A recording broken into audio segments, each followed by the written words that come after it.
In the last session of previous part 1, we have started a lesson the interrelationship between living things. And we have learned that the needs of living things are met in their environment only. Yani from our surroundings we can get all the things they fulfill our needs to. For example, from the tree we get food, air, right? And even from the animals we get the food. So here we are depend on the other living things to fulfill our own needs. यानी हम लोग दूसरे living things पे depend होते हैं अपनी needs को fulfil करने के लिए. Then one of the most important thing that we required in our daily life, that is a water. So this need also of living things made in their environment. We get the water from the rain, rivers and the lakes, right? We use water for the drinking purpose and for the other things. Then the clothes that we wear, we get it from the cotton plant, and the wool we get from the sheep. Then the shelter is also our basic need. Human live in the house, then the animals also live in their shelters. So these requirements are fulfilled by the environment. The things that require to build the houses are available in the environment. So environment fulfill our all the needs. So air, food, clothes, water and the shelter, all we get from our environment only. So through this picture you can see that human beings are depends on the plants and on the animals, right? Even the plants and the animals are depend on each other. So that means these living things are connected with each other, and this is called as the interrelationship of living things. We depends on each other, but the needs of all the living things are different. Say for example, water that a mouse drink in an entire day would not be enough for an elephant even at a one time. यानी mouse के लिए जितना पानी वो दिन भर में पीता है, that much is not enough for the elephant for the one time. Elephant's requirement of water is different.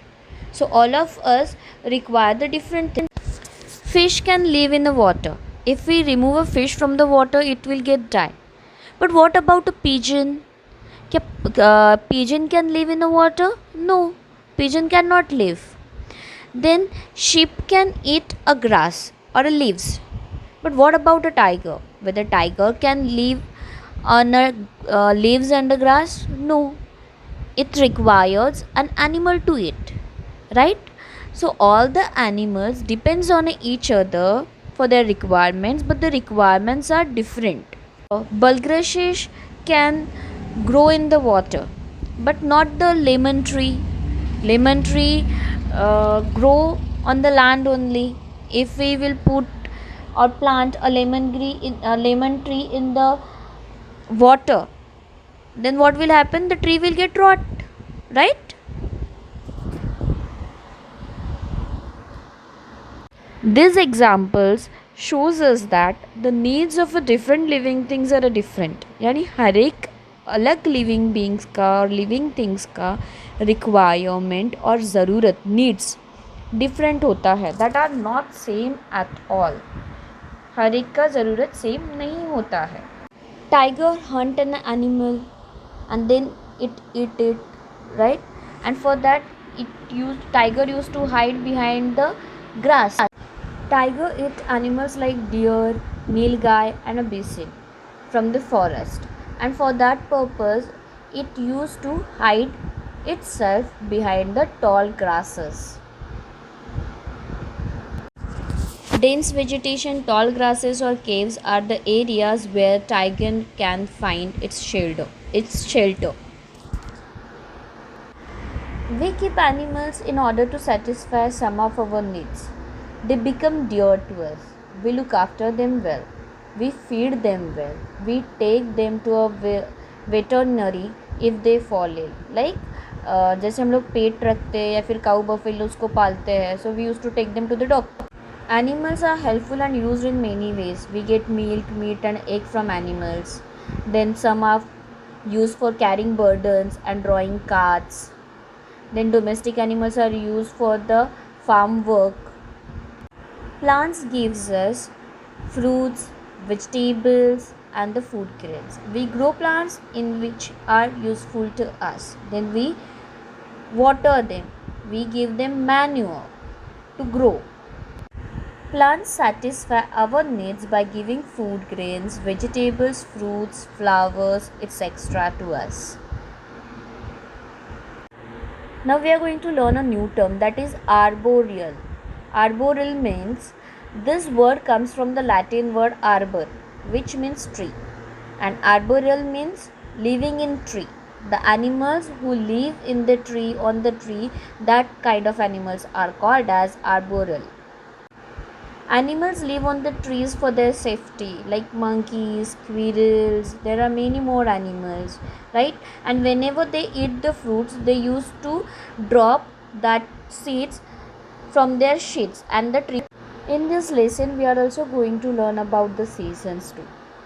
As we know, the seasons in India: summer season, then rainy season, and the winter season.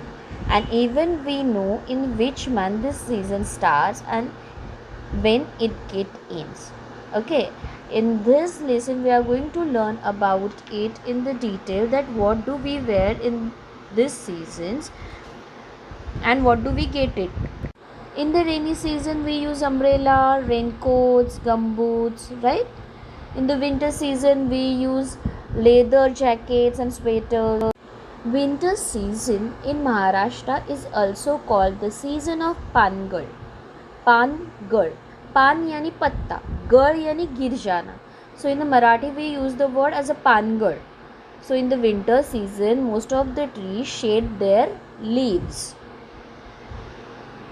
The coats of many furry animals become thicker in the winter. This keeps them warm in the cold season, and that we use for making our clothes.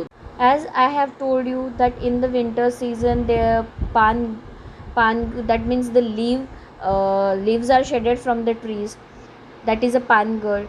The same way some trees blossoms in this season. One of the tree is a mango, and we called a moher in a Marathi when it blossoms, यानी जब भी उसको फूल आना start होता है.